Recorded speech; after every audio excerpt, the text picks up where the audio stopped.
Ladies and gentlemen, a face that you know, and he's known not only here in Spokane now, but internationally, John O'Hurley. Thank you. Well, thank you. I'll try to rise to that introduction. All right. Monty Python Spamalot went to go and view it last night, and didn't view it, but experienced it. This is that kind of play. It's that kind of musical. Your laugh lines are showing. I had a wonderful time. Of course, I'm a fan of Monty Python. You? Yes. Oh, yeah. I cut my eye teeth in humor on Monty Python back in the 70s in college, yeah. And you remember those days? Oh, I sure do. It was pretty much a 13-day Chianti binge for me, but with a degree at the end of it. It's unbelievable. You have so much talent in that production, the music and everything, and the timing. How does that work with a cast that large and the timing? Well, timing is something I think you either you hear in your head, and if you don't hear it in your head, you can't produce it. Timing is just something I think it's more of a percussive thing. It's a musical thing, I think. For those who go see this, there are two things that they need to pay attention to. First of all, the physical comedy that will crack them up. But then there's the subtle line. Well, there is. It does have that wonderful sense of British humor, which is all in subtleties and throwaway lines and things of that nature. But it has some extraordinary, as you picked it up, the extraordinary physical humor as well. It begins with the concept of silliness. British humor is usually silly, and I always regard silliness as the highest form of comedy, because in order to be silly, you have to make fun of yourself first, and then anything goes, as we do in the show. But if you're comfortable enough with yourself, you can make fun of yourself. And this is again some of the scenes and bits and pieces, and it really is the throwing of the cow, the Lady of the Lake, and the Laker girls. The Laker girls are there, yes. The Lady of the Lake and her Laker girls, as you see them right there, yes. Yeah, it's a wonderful send-up on everything that is Broadway. We have send-ups of religion, sexual send-ups. And nothing goes untouched in this show. Flatulence is also a part of this production. Bit of flatulence, so the kids love it as well. Oh, of all ages. Yes. If you'd like to see John O'Hurley and the crew, it is at the Opera House, the IMB Performing Arts Center, 325 seat if you'd like tickets, and it plays through Sunday. And thank you for coming in. You bet. My pleasure. All right. I would be remiss if I didn't ask you. We follow Dancing with the Stars. Can you tell me what that experience was like? Dancing with the Stars I describe as 9 parts Marine boot camp and 1 part cocktail party. It was the most difficult and physical, mentally exhausting things I've ever done in my life, because every time you get the permission by votes to move on to the next week, all you're doing is going to a dance studio the next morning and starting all over again with a style of music, a style of dance that you've never seen before, and fumbling all over your feet, and hopefully by the following week you'll have something you can show the entire country. How much Advil or ibuprofen or what? I mean, it seems like it wasn't that as much as it was stretching, and I mean, I would wring out three T-shirts a day, just soaking wet. I dropped 25 pounds when I was doing it. It just rips it right off you. But it was one of the more enjoyable things I've done, just for the physical and the mental challenge of doing it. I don't know if you follow it now that you've been through that, whether you look at that with fond memories or go, oh, again, but little Kim is gone. That's what I understand. Yeah, but Ty Murray, my bull rider, is still Your bull rider, you know, it's funny. I said, I think he's somebody that will probably go a distance in this. And why? Because good core strength and good leg. You have good leg muscles when you're a bull rider or anything in rodeo, and you have great core muscles, and that's really what you need to be a good dancer. Would you do it again?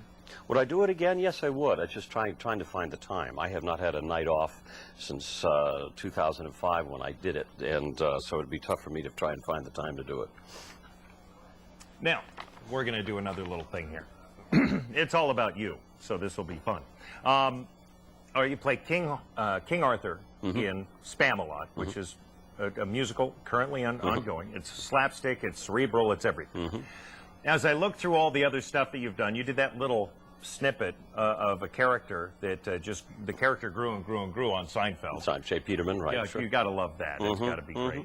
And New York Times bestsellers, and of course, game show host, and you have again dramatic credits in movies. You've done all this, and in the very end line, it says, "O'Hurley, you enjoys spending his free time with his wife Lisa and their baby boy William Dillon." When does that free time happen? Well, we travel on the road together, so we kind of move as an entourage around the country, but there's not a lot of free time. My first day off this year will be September 15th. That'll be my first full day off when I have nothing to do. And we're going to take 2 weeks off and go to our place in Vermont and just live like hermits up there for a while. Ah, Vermont. Yes, yes. Vermont in the fall. That's exactly right. With he's 2.5, William Dillon? Yeah, he is. And what is that like? It's a wonderful experience for him because he's living backstage with us now, and it's a wonderful environment, I think, because people, actors and people in the theater are just very playful, and it's a really nice environment for him to see, to be part of, and he's picking up a sensitivity for music and an appreciation for the arts as well, and he knows that Daddy every night goes to dress up and sing and dance. And I said, I kissed him on the forehead. I said, Daddy's got to go sing and dance. And he goes, yeah. Okay. Yeah. And treats you like, not like John O'Hurley, but just Dad. Although he sits in my dressing room, and Dad has his makeup out there too for the stage, and he's sitting there going, makeup, and he's putting it on himself, and I'm going, well, maybe taking him down the wrong slope here. I think Could be some counseling in his future. Yeah, I'll be writing a book about me, I'm sure. When you think back to the old days of the theater, and I look at you as one of those old souls when it comes to theater. Please don't I'm not telling you you're old, but you have all your hair. But you seem to go back to those days of Bing and the dance shows and the family orientation. I mean, it really was a family back then. Yeah, it really is. And it's one of the things I love about theater is that I love the work on stage, and I love the sense of community off stage. I really love kind of living with a traveling company, and we go from town to town and open and close, and it's a fun thing. We've kept a great deal of our quite a few of the relationships that we keep close to us are people that we've met through the theater. All right, what's next? Well, I go back, and while I'm doing Spamalot in Los Angeles, I'll be doing 165 episodes of Family Feud at the same time, so I'll be kind of living on both ends of the candle on that one. It's going to be, how am I going to do it? I don't know. I've never done this before, but I will get it done. What's next after that? Well, then I go back to when I finish Family Feud, and I'll finish the tour of Spamalot, then I go back to the other musical that I keep alive, which is the musical Chicago. I play Billy Flynn.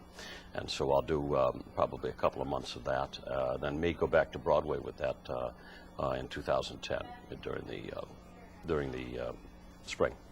So as an actor, you're working. I never stop. I never stop. I enjoy what I'm doing, so I really have no reason to stop if I didn't enjoy it as much as I do. And it gives, as I say, our son is young enough to be able to travel around and have all of these wonderful experiences as a youngster before we have to sit in one place and actually put him through school. So so we're trying to fill his life and make it as active as we can. All right, John O'Hurley, thank you very much. You betcha. Appreciate it. Great to see you.